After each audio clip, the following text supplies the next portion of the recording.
welcome back, everybody. I hope you've enjoyed your coffee and not feeling too robotic. Obviously, we had a fascinating presentation before coffee. And what we'd now like to do, if you like, is bring it back or review things in the context, if you like, of the work of ULI, the importance of cities, the importance of real estate, and with the benefit of the panel that we've assembled here, examine, if you like, implications, short and medium term, from an industry perspective. What I'd like to do, I will in a minute introduce the panel, but what I'm going to ask them to do initially is to let us have, if you like, their initial thoughts, initial reaction to what they've heard. Then I think we might look at it in the context of implications for cities, because obviously from ULI perspective, our focus is largely around urbanization and city development. Then perhaps a question to them individually: how do they see what they've heard today impacting on their professional lives, the way they deliver services and the like, the way they deliver solutions. And then I think we ought perhaps to have a little chat about the dark side, as Vivek calls it, dark side of technology, the implications in terms of employment, social impacts, and impacts on quality of life. You know, if our lives are going to be run by machines, robots, and technology, you know, how is this going to affect and impinge on social interaction? But perhaps before we move into discussion, could I just introduce the panel? First of all, on my immediate left, Lynn Thurber. Lynn, as you know, is the chairman of ULI, and she's been involved with ULI now for a number of years. Her term started in 2013, and she will be chair until 2015. Her day job, or her part-time job, she tells me, because her full-time job seems to be ULI.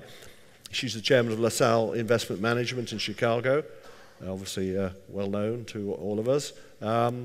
And she's also chairman of a number of other organizations, both not-for-profit and publicly traded corporations. Next to her is Ian Hawksworth. Ian, again, known to many of you, a strong ULI supporter.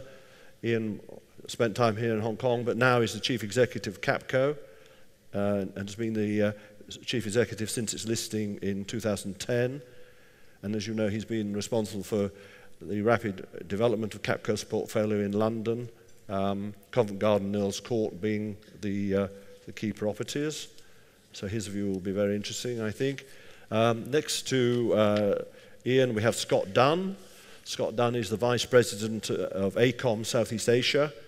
He is an urban planner by training and background, and he's the Vice President of AECOM in Southeast Asia.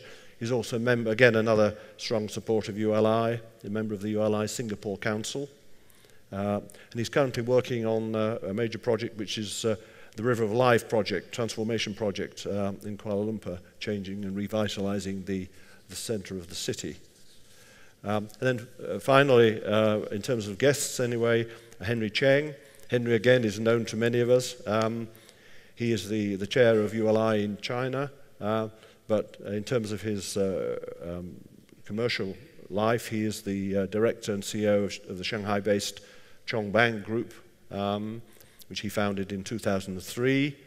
And as you know, they focus exclusively on the development of retail-anchored mixed-use projects in China, and a leader in this area. And Henry spoke to the YLG group yesterday. And then finally, we've asked Vivek back to respond, if you like, to some of the comments by the panel, and indeed to answer any further questions or points we might want to put to him. But first of all, maybe I could start just by asking the individual members of the panel their initial thoughts and reaction to what Vivek had to tell us. Please, Lynn first. Oh, so many words come to mind.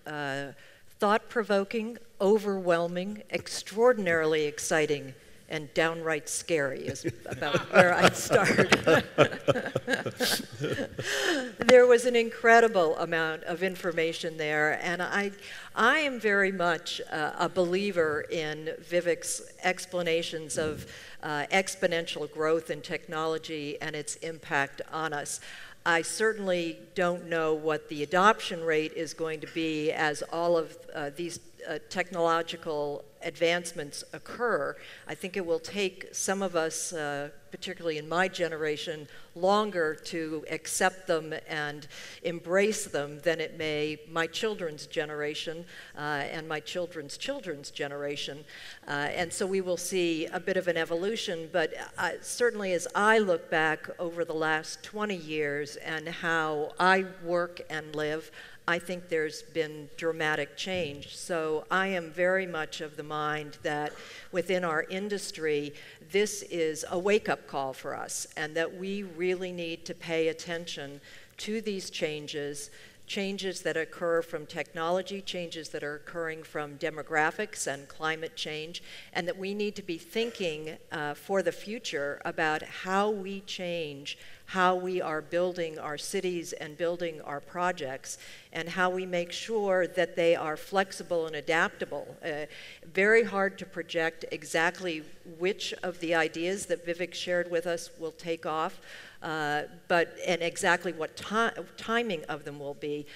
But if we keep building with the idea of how we have built traditionally for the last 50 years without thinking about flexible adaptation requirements for our buildings and our communities and our transportation systems, our roads. And so I would share with you that I think ULI is just a marvelous place for us to all gather and have an opportunity outside of our daily lives when we're sort of focused on today's issues and tomorrow's issues, that we can spend time with each other, with some of the great thought leaders in our industry, and think about what are the new ideas and practices and what can we create amongst our ULI members as ideas to share and new best practices, and to share with our governments and our regulators about what will be needed to make the most of these technological advancements. Thank you. Ian, your thoughts? I was actually thinking, how do I make some money out of it? that was really what I was saying. It's all the scary stuff. You know, it's great to see this all come together in one presentation, but a lot of the stuff's out there. And I think the challenge for us in industry is we are all involved in an asset class which has got a very long gestation period. It takes a long time to bring forward development. So we've been reimagining part of London, which is Earl's Court, which is 70 acres of land right on the edge of Chelsea. And we've been going through all these things. Do we put a vertical farm in? Do we put all the sensors and et cetera? But you're trying to guess what's going to happen in 10 years' time with technology today. And it's very, very difficult, I think, because of the pace it takes to get through the planning system, the pace it takes to get construction done. You know, realistically, by the time you've actually built the building, things have changed. You know, in 10 years' time, it's all changed. So I think that's the biggest challenge for us. Just a couple of themes that did strike me is that most cities have not really changed dramatically over the last 100, 200 years. I'm involved in London. You know, I am part of central London, which hasn't really changed for 500 years. What goes on in it has changed, but the buildings haven't fundamentally changed, and the organisation of the city hasn't changed, and the people in the way they interact with the city hasn't changed. And I think that is going to be an issue, is how do people adopt the technology, and how do the regulators and society create systems against which or around which we can use this? Because the general tendency is to try and say technology is bad and try and regulate, and if with uncertainty you always try and regulate, and that's really not the spirit of the future. So I think that theme is very important. The other aspect I'd just like to mention briefly, we've been doing some work in London about what makes great cities, and it's come down to two things really. It's systems, which is a lot of what you were talking about, and empathy. And what strikes me is that what we were talking about earlier, how do you generate empathy with those systems that are beginning to be created? You know, we've all got empathy with our car, we've got empathy with our building. Am I going to have empathy with my robot? I'm not sure about that. But what makes a great city, and you were in Stockholm, which is actually one of the highest rates of systems, which are great, high rates of empathy, and people like living there. When you've got great systems but no empathy, nobody wants to live there. So I think those challenges, the gestation period for real estate, how we make investment decisions, how the authorities react and regulate, how we create public value around this, and how we generate in our cities empathy for the new technology that inevitably is going to happen. Mm. Scott, your thoughts as an urban planner? Yeah, it was interesting because I had a similar thought, not so much on how I could make money, maybe that's why I'm on the design side, but how we could put some of that technology into our projects and how we could get that moving right away in terms of improvement to the communities that we're involved with. And I agree in terms of the city planning framework, in terms of how this technology moves and the rapid change to it. The way in which we think about city plans is often 30, 40, 50 years out in terms of setting that framework.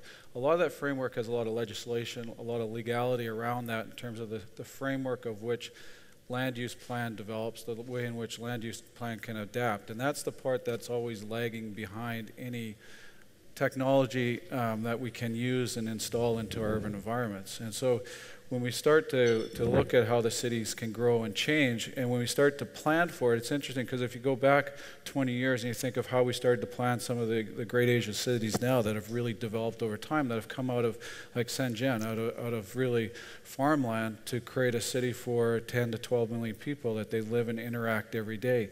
That the technology that was available at that time has progressed tremendously. So if we're as a community in terms of building that real estate, building that community and that city, that projecting out another 10, 20 years, things are going to change a lot. So the question is really, how do you create that adaptivity, the ability to adapt within our plans to allow for that change? And it's really hard to do with bricks and mortar, with large-scale infrastructure that's required to support densification, and increased populations within our urban environment. So how do you move rail lines? How do you move water systems that have to deal with sewage and waste? Those kind of things are hard to do in a short time period.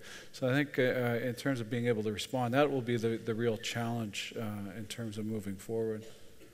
I mean, it's interesting you raise that because a couple of projects I'm involved in, we're looking at designing for redundancy. So you start with a very short time frame in mind, and you design for that short time frame, and then also looking almost at a Lego-like construction model going forward, buildings you can take to pieces and reassemble in a practical way.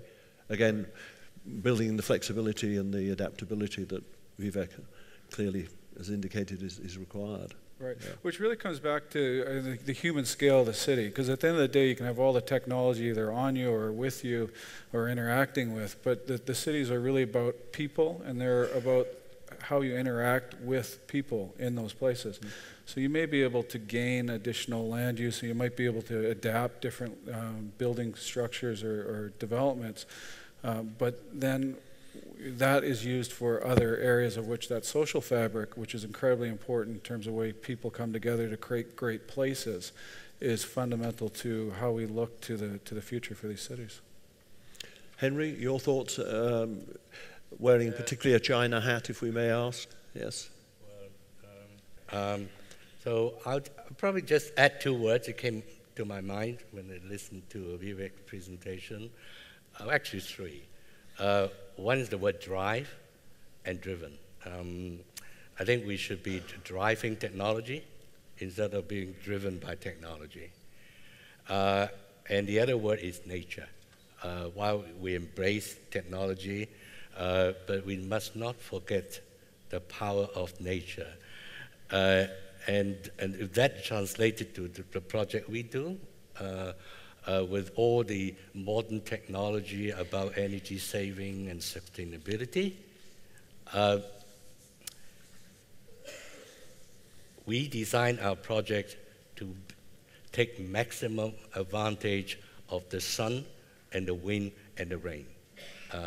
So if you've been to our project, you probably don't notice it, but when I say it, it becomes very obvious, and that is all our projects are oriented towards the southeast. Because, well, most of our projects are in Shanghai, because in Shanghai, particularly during the summer times, we get the maximum sun and we get the maximum wind during summer. So, but that's easier when we do this open plan projects, that we have the streetscapes and open spaces. But it makes it harder when we do a sort of a typical big box type of shopping malls. We do mainly shopping malls, so we call it retail anchor mixed use. And one of the latest projects, which is a big box, a typical big box with big 8 trims, we went to the extent of not having air conditioning in the public areas. So it's all natural ventilation, maximum use of sunlight, and of course, maximum recycling of the rainwater. We had some very hot summers and very cold winters, and so far so good. And I was in Singapore last week, and I visited one of the newest malls in Singapore, and I'm so glad to find that even in a place in Singapore, the public areas have got no air conditioning. And we call that concept back to the nature. Yeah, but I live in a passive home. One of the first in the California region, 3,300 square foot house, and I drive a Tesla. My energy bills every month are about $30 a month, which is 1/20th of what anyone else pays. It's all done high-tech, conservative. It's 1 foot thick SIPS material, airtight, designed to European standards with solar. So it's possible to live, in this clean tech lifestyle today. This is the way houses should be built. I think that's one of the issues, is that how quickly can you build things? This 3D technology, I think, is fascinating, because it takes so... The construction industry hasn't really changed since they built Rome. It's still the slowest, most inefficient aspect of the economy. And there doesn't seem to be the same level of innovation in the production of buildings as there is in the production of materials. So it'd be very interesting to get your thoughts on 3D technology for houses or office buildings. We're going to be 3D printing houses. We're going to be 3D printing buildings. It's already being developed, the technology for all this. That's the future, whether we like it or not. Which means we'll be producing houses within 24 hours, custom built, custom designed, with different types of structures than we used to. Right now, it's all square. It's all the same. Why do we have to do it this way? Why can't it be architecturally beautiful with different types of shapes and sizes and so on? That's the era we're headed into. So I guess part of the challenge with that is how do you penetrate the marketplace to replicate that on a massive scale in terms of, because that's one of, I think, kind of a core element in Asia is affordability of housing and how you create affordable homes in a lot of these neighborhoods and the amount of backlog that exists in meeting the market demands. And I think there's several countries that are struggling with that, and they're all looking at construction techniques to be able to do things quicker. But those construction techniques, there's still a disconnect between a design community that has advanced quite far with the way in which we'll put together buildings in 3 dimensions and being able to understand the interface among multiple professionals so that you minimize the amount of conflicts for the documents that go out to the contractor. Then you have a contractor that'll throw that down on the site and not have the ability to use that on the site. So there's a disconnect in terms of how we actually construct the projects within the construction teams and then turning that over to operation and maintenance teams. But as far as design is concerned, I think it's still sort of back to the future thing. I still think that the pencil, the rubber, and the paper is still the best in the initial stage of the design. Well, I've recently seen this, the 3D pen.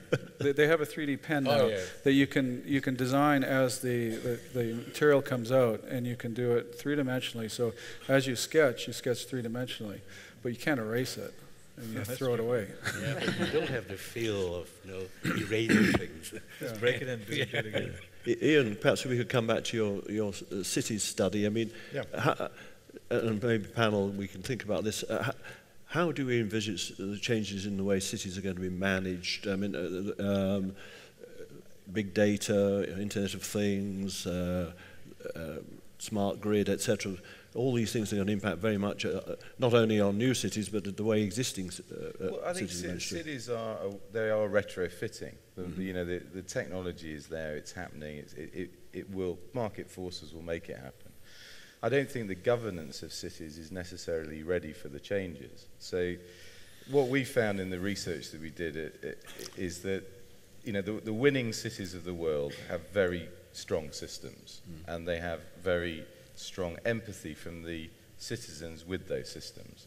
It's obvious that those that don't have good systems and have no empathy are not really successful cities. But what actually creates the empathy is not the systems.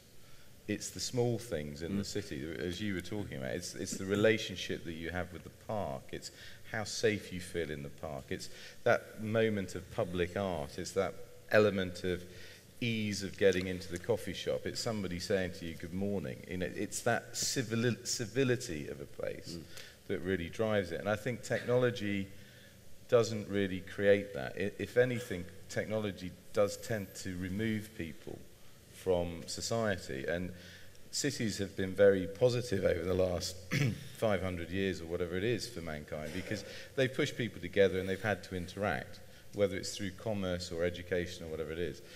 But you do see, I mean, I see it on the tube now in London, you know, everybody's got their iPhone out and they're all, you know, they're just going about their business. And that lack of interaction, I think, is not necessarily an environment I personally want to live in. You know, the old village green atmosphere where you know everybody, maybe I'm just being old romantic, but, you know, where you can go down the pub, you know the person, you know the that we must not lose. Yeah. And I think it's a real challenge for city leaders because the strains on the city are so great. I mean, population growth is very significant. And, you know, social housing, affordable housing isn't a problem just out here. It's the biggest issue in London right now. It'll be the #1 issue in the general elections in the UK. Because the systems that were developed for the old style city are not really allowing the land use and land release to change fast enough to allow the technologies to deliver what people want. So I would encourage, yes, the systems will definitely come in. But if you have just a city with systems, it's almost like Fritz Lang, isn't it, in Metropolis. It's not run by autonomans. It's not really where we all want to live. And I think that's the challenge for us. I think it's and, not or. I think that our people are going to demand not only the social interaction, the nature, all of the features that you've talked about, but the coming generations they're not going to give up their iPhones or their robots or their driverless car. And so what's important, I think, is what you said, Ian, is that we don't let the systems take over and lose the empathy, but that we all, as leaders in the built environment, think about how do we provide what in fact is going to be a greater need for places that provide social interaction, that as we take all the medical features that Vivek talked about and we end up saying, well, average life in developed countries is going to be 120 years. Well, in those last 40 or 50 years of your life, social interaction is going to be incredibly important. You're going to be physically active, but you're not going to be at the same level of capability that you were when you were in your 20s and 30s. And so we have to design for that. We've got to design the parks, it's interesting to see the latest in residential buildings for the younger, and I think we'll also see it for the elderly, where the space that they personally occupy is smaller, but they are looking for more common area space where they can get together with their neighbors for playing games, socializing over drinks, or taking their robot for a walk. We'll come to Can I just pick up on one thing? What did come out of the study in London particularly, which I think, London's a pretty cool place at the moment, and I think this is the biggest challenge for everybody, is that Londoners did not feel as though they were governed. They felt that they ran the city, and they actually felt that the authorities were largely irrelevant. And I think that is a very powerful trend, which I think was coming out in your talk, that people, we're the ultimate consumers today, and we're very critical of anything that is around. So if the system breaks, you have an immediate reaction. It's the way we react to that. But I think the challenge for governance, and we depend as an industry on, city leaders making the right land use decisions or the infrastructure. I don't think we can rely on the cities to do that, which comes back to what CY was saying about the infrastructure they're putting in, which is great, but I don't think you can do that now in parts of the world. The industry, the people are demanding that the city does it themselves. So profound changes in the way we govern ourselves, I think. But a lot of that, too, comes down to capacity building within those groups in terms of their ability to understand that change and be able to react to it in timely fashion, because you have a lot of that structure in place, which is based on a very old legislative system. So I think it's the ability for the education not within our young people, but also the education within the government groups in terms of understanding how they can adapt to that change quicker. So we all know most governments around the world and city governments are bust.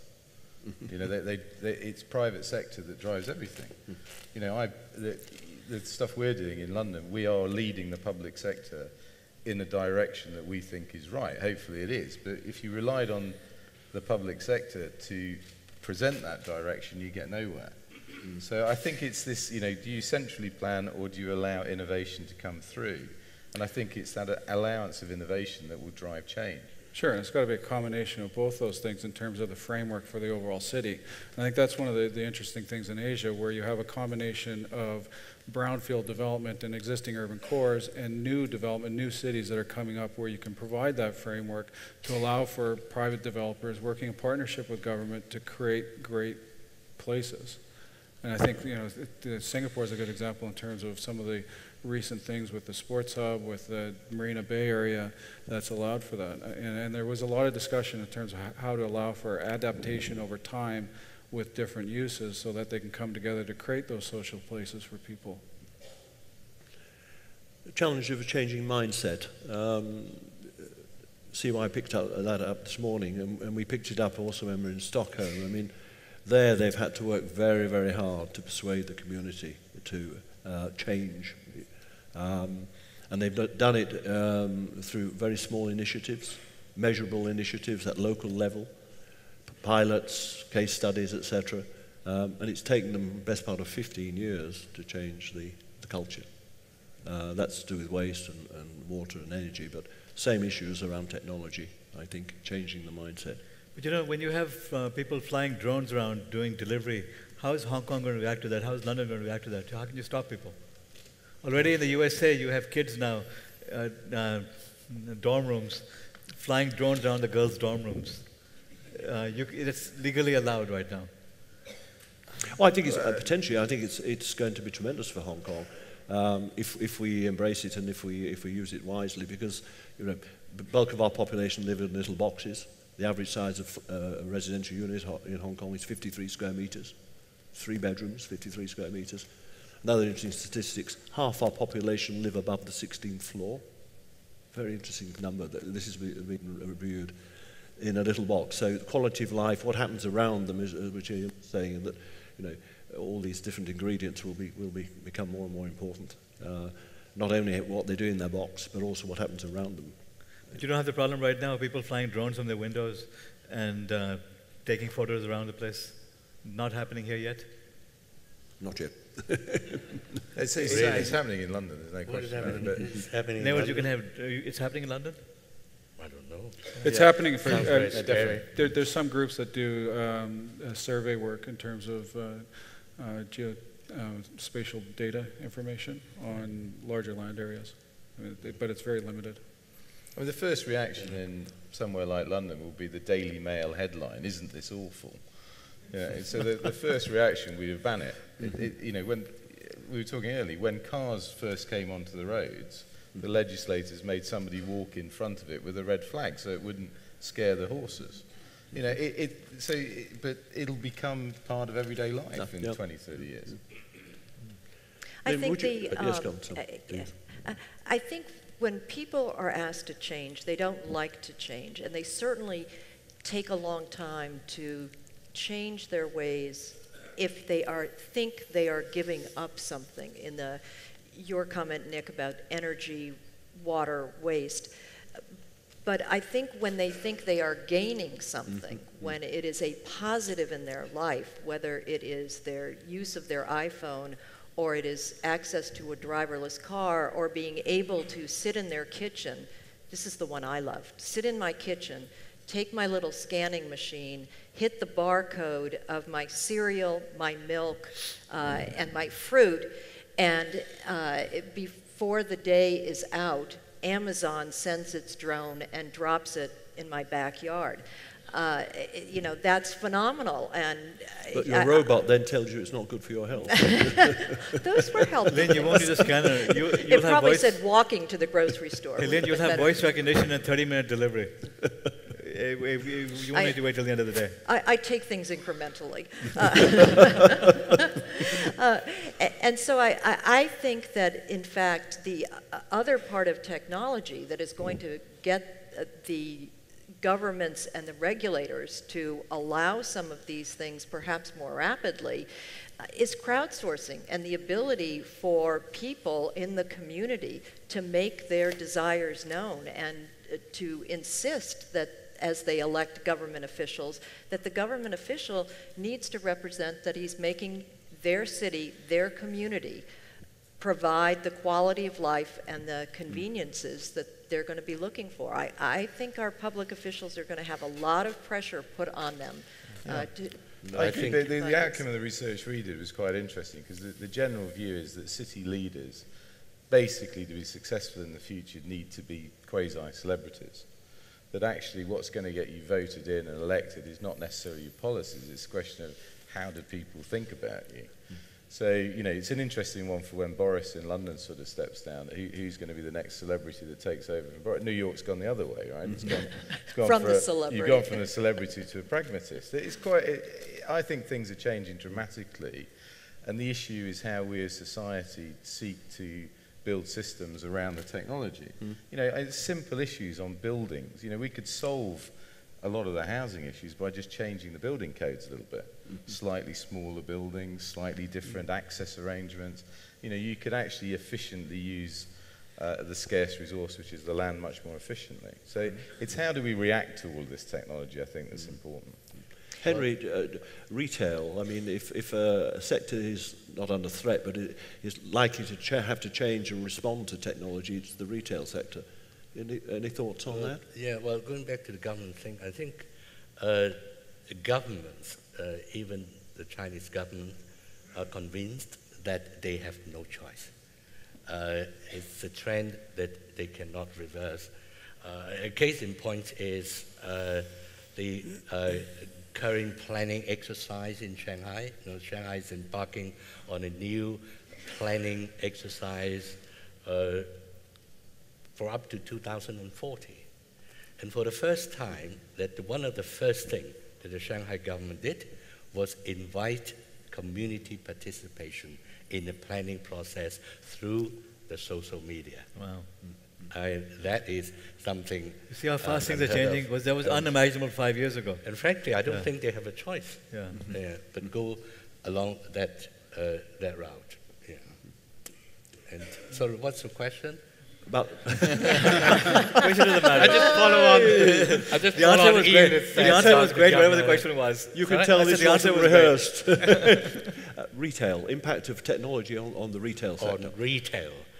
Well, it's as you know, China leapfrog, right? And we talk about retail, as I said yesterday, retail as a business is only maybe about 10 years old in China.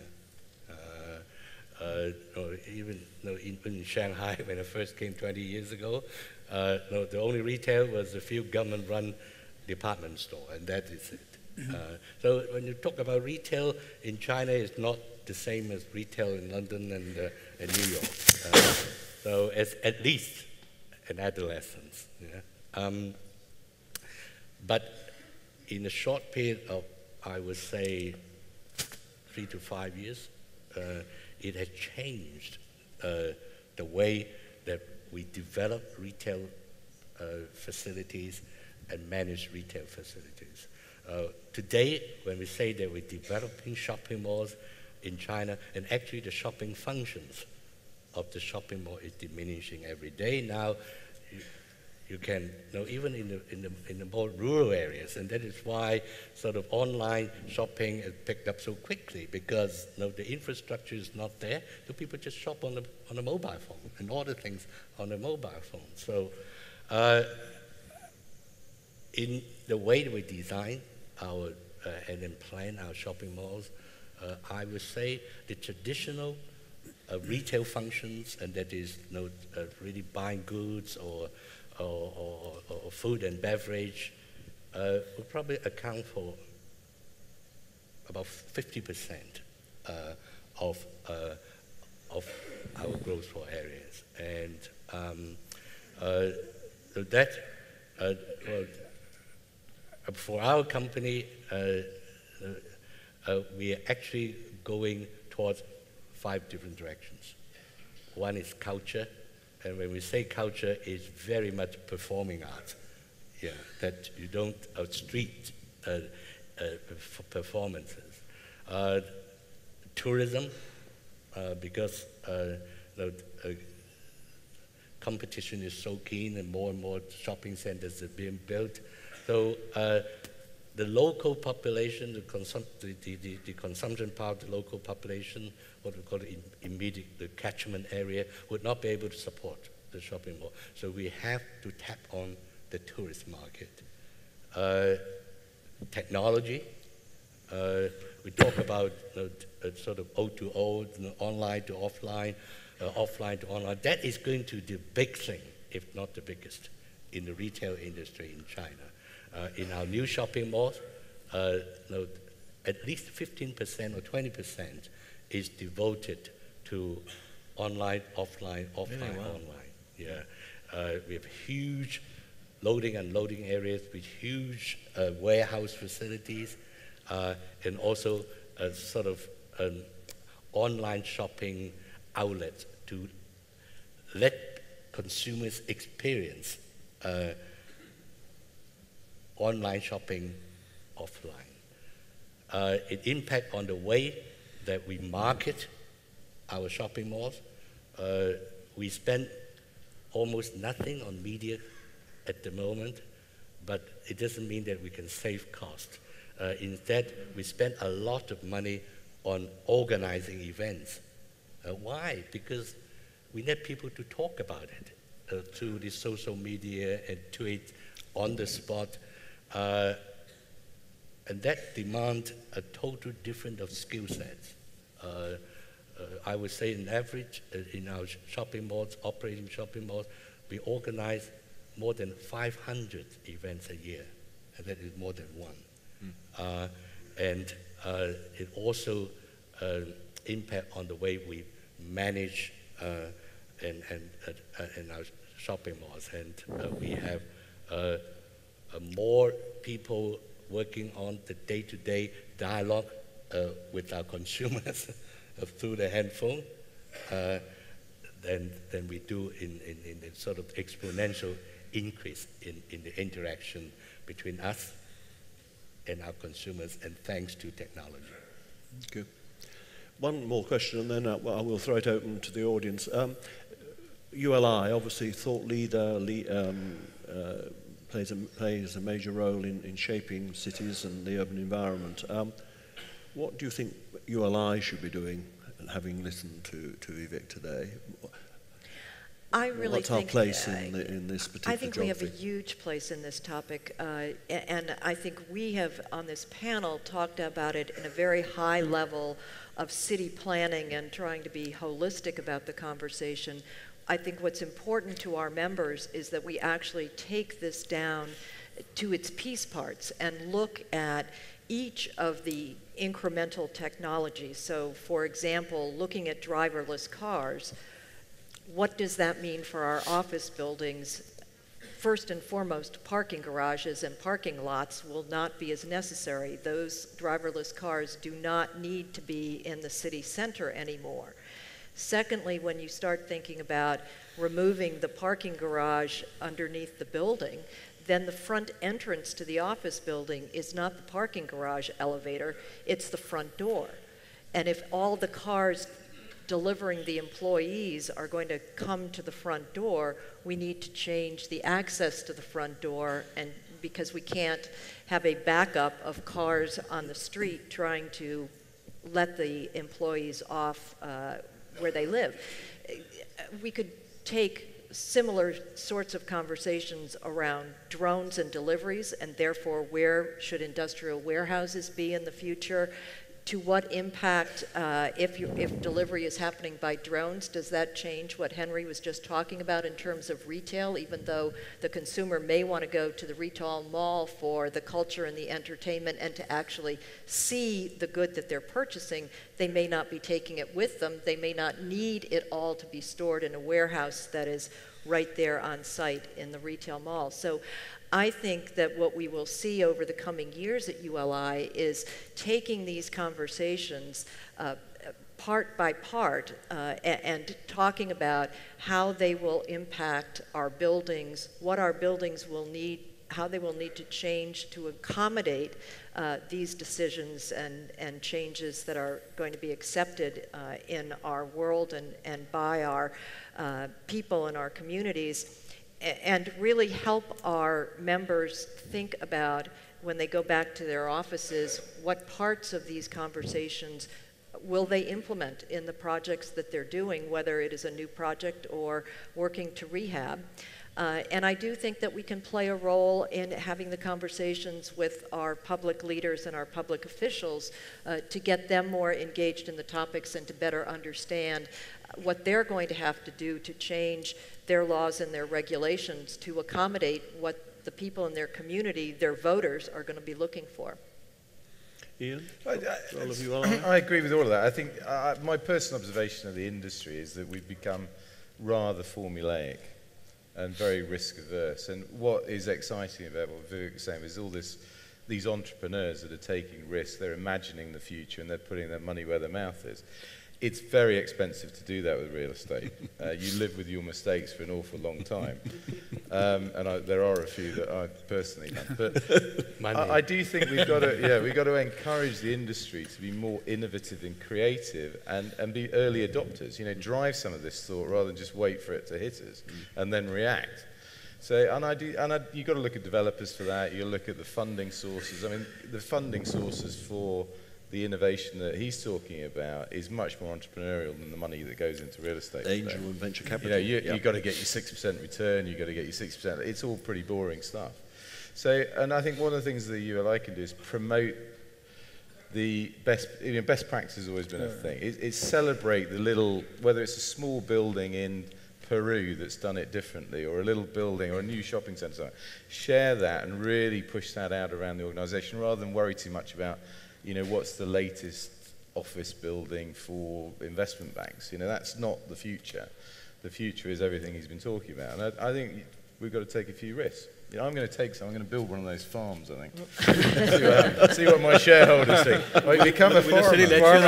I thought your city won't let you build above a certain height. No, the planners won't. Not yet. I'll call it trees or something.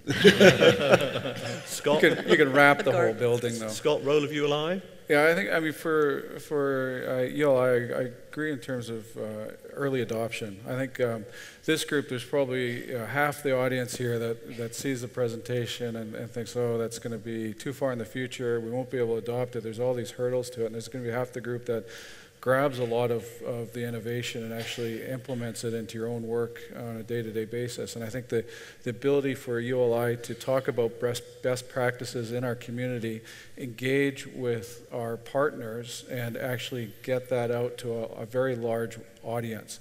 And I think that's the ability for helping that exponential growth and being able to change things a lot quicker, of which we can all have success with that in our own businesses. Okay. Henry? Well, getting the message out? I think what ULI can do, well, maybe somewhere one word, stimulation. I think the presentation of Vivek was great. Not so much I agree with him, but no, it makes you think, and it makes you think forward and backward. Yeah, as I said, listening to your presentation of technology, it actually made me treasure much more about nature. Right. But you know, the purpose of my talk really was to get you to start looking now. Now when you read the news, when you read about these new experiments that are happening, these new breakthroughs, these new technologies, you'll put into perspective. Because you'll find that even though it takes a long time to implement these technologies, if you jump ahead and start leveraging them, you know, for example, I talked about sensors and smart cities. Well, if you can now start putting sensors in your buildings, in your parking garages, it's a very simple thing. Your parking garages, why not put sensors everywhere there to tell you which parking spots are full, and let people see a screen of telling you where the spots are, as they drive in there. That'll save so much time and energy and make you more efficient. What will it cost for that? Practically nothing. So you just have to know what these advances are and start reading up and learning them, and you'll start applying them to what you have. The impact to cities is still 5, 10, 15 years away. But the impact to your bottom line is next 2 or 3 years. Immediately. Leverage it, just start learning. All right, let's throw it open. Questions, please, from the audience. Perhaps you could indicate your name and who you represent, and who you'd like to address the question to, and by all means include Vivek in your questions. You can have another go at him if you like. Hi. Hi, sorry, this is Arun Where Gavada. are you? I can't see you. Can you wave your hand? This is Arun. Stand up, thank you. Arun Gavada of UDP International. I want to thank the panelists for the valuable insights. My question is, the theme that has seemed to come out from what you guys have been talking about, one, change is scary because it's unknown, but how do we take that vast amount of unknownness and make it smaller into manageable chunks? And along that topic, I guess another thing that had come up was disconnect between governing bodies, people in our industry, as well as technological innovation. So my question is, how do the players in the tech field, as they innovate, work together with governing bodies at a continuous level, small piece by small piece, as well as people in our industry, to speed up the process, to make more flexible and adaptable spaces that can accommodate the technology when it goes to market? Thank you. So how do we work closer together? I want to make a recommendation to Vivek, ULI please. here. Sure. That in the tech world, we learn from each other. When we have events like this, the purpose of the events is to let people connect with each other, networking, sharing ideas. I suggest you start doing more of that over here, because you'll find that, especially with technology changing, in the past it was static. There wasn't that much to learn from each other. He has some great ideas about how do you now start leveraging online, offline, and how do you now setting up industrial warehouses. Others have other ideas. Start sharing best practices. Use this more as a learning, networking thing. Maybe you have side sessions in which people go up and start talking about their best practices. The next event you have happens to be one in which everyone is learning from each other. Because in this new era we're moving into, that's survival. And that'll give your members a big advantage over people who are not members, because other members won't have access to this type of knowledge. Yes, and in fact, not only do we have forums where we will break this down into smaller groups and have those types of conversations. We've already had a couple in the United States, but we have 2 of the individuals from ULI Washington who are working on our new technology platform, which will allow our members to find fellow members who are very experts in certain areas, or who are trying to build projects similar to what Ian was saying of identifying the building in Peru. Lynn, go one step further. What you also do is you have someone documenting, writing short blog posts about the best practices from each member. Yes. So that becomes a resource for the other members. Absolutely. We need to figure out how to connect all 32,000 members around the world to be able to share experiences and knowledge. Let them come to you. Let them say, hey, we've got this great idea. He has a great idea about online to offline and so on. So you write a 500-word blog post about that, so that if people need more information, they can go to him. Or that could be a great service that ULI provides. Yeah, please, Ian, it's a good question. I mean, I'm a developer, right? So we're building this stuff. I no longer start with the architect or the planner. What? Because, and no offense, well, same here. They're not wired into the technology in the same way. So when you're thinking of a place, you start with your vision of a place today. You've got to have a commercial vision of what you want. And we start with the creative industries and try and bring them together, because you get a much better view of where you are. So we're working with some of the guys that he's talking about on the technology that goes into the buildings before we're worried about the design of the building.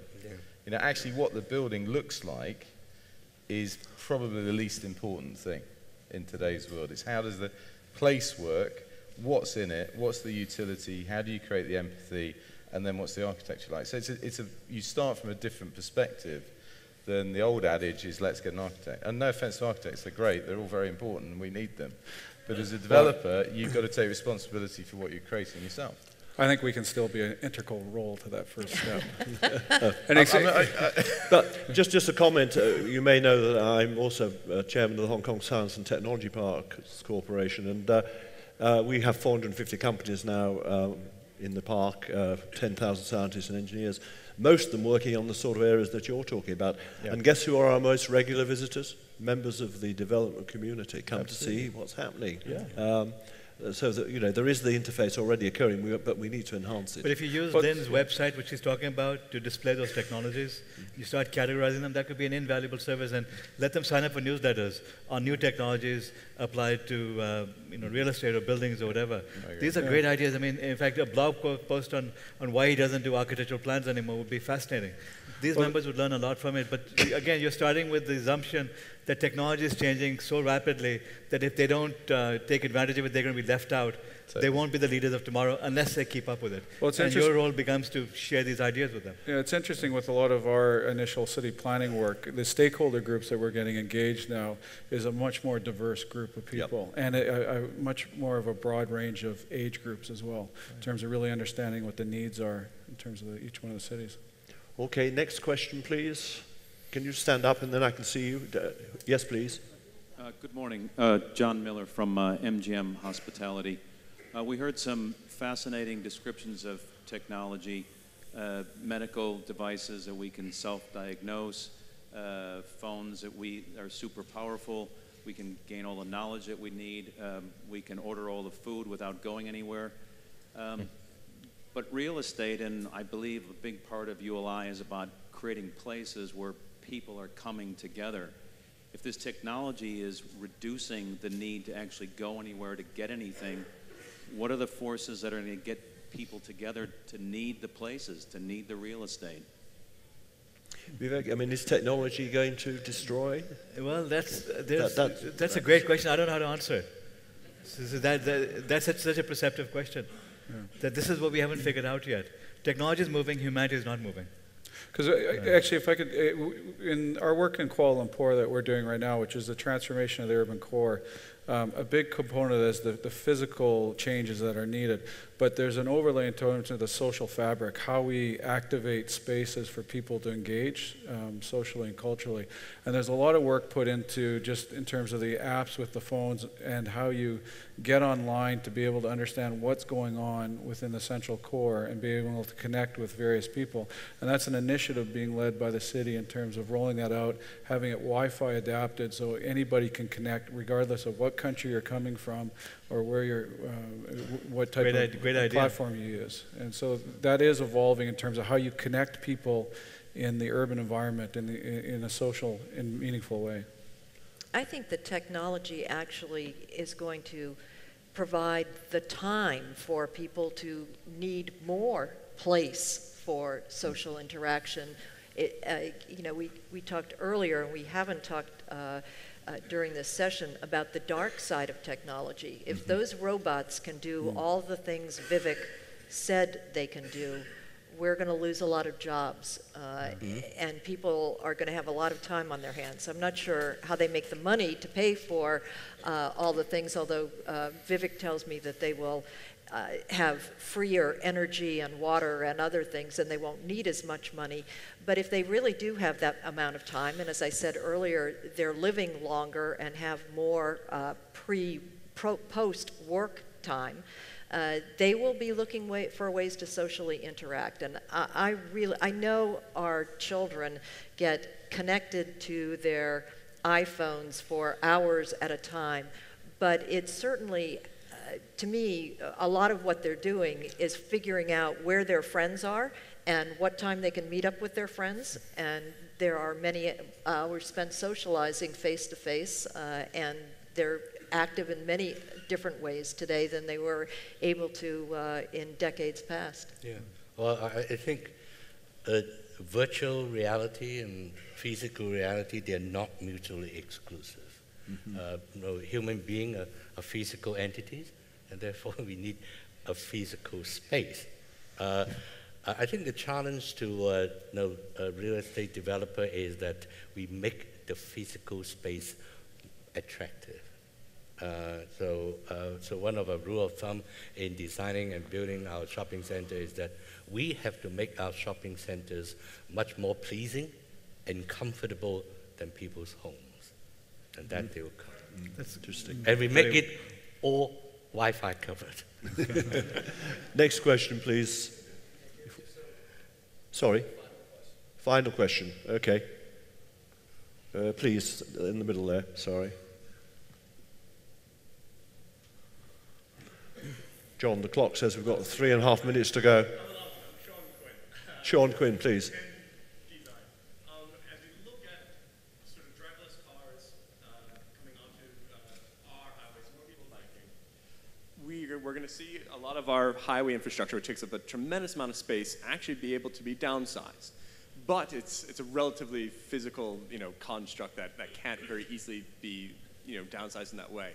How is technology going to allow sort of a flexibility of it, or what is the future of that place?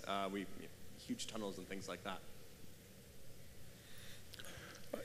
Well, we're going to have all the space. I mean, when we, like Uber right now, is transforming the taxi industry, we'll have Ubers, shareable cars. We won't have to own them. Traffic patterns will change. All this will start happening, and then we'll have to have the planners figure out what to do.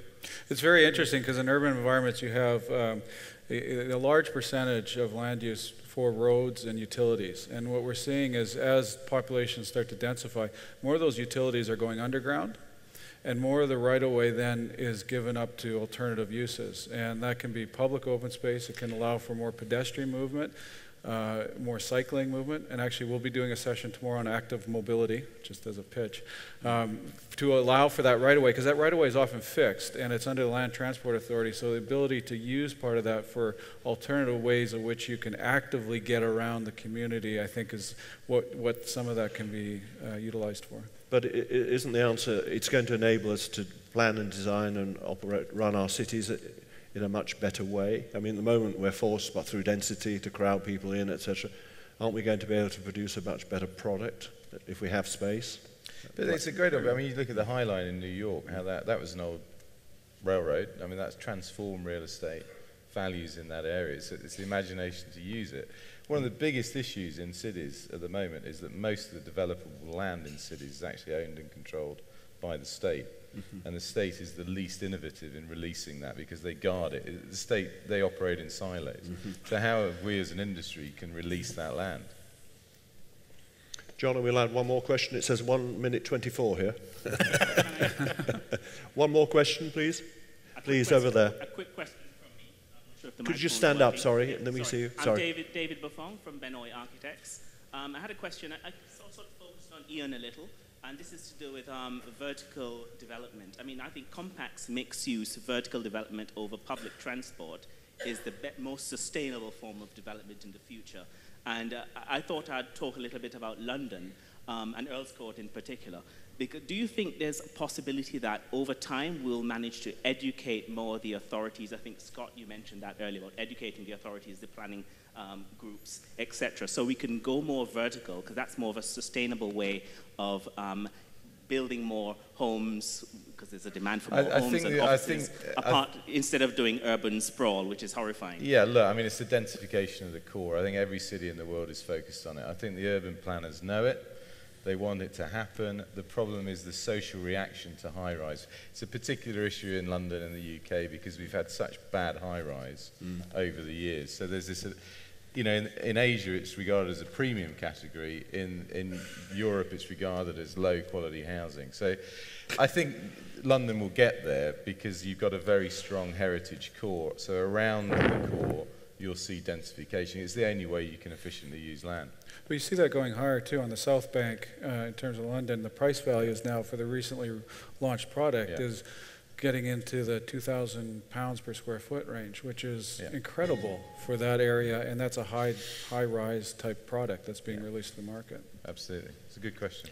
Thank you. And just one more thing. I think everyone's been talking about Wi-Fi, free Wi-Fi areas and technology. We are actually doing a study on a project at the moment, and we're bringing sort of social media etiquette into this project, and we're looking at having Wi-Fi free areas, meaning there's no Wi-Fi, there's no technology, because human interaction is very, very important, and I don't think any technology can replace that. Okay, thank you very much. I think we need to draw to a close. I'm sorry. I think the panel have done us proud. It's been a fascinating discussion. And Vivek, thank you very much for stirring us up. And could you join me in thanking the panel? Thank you.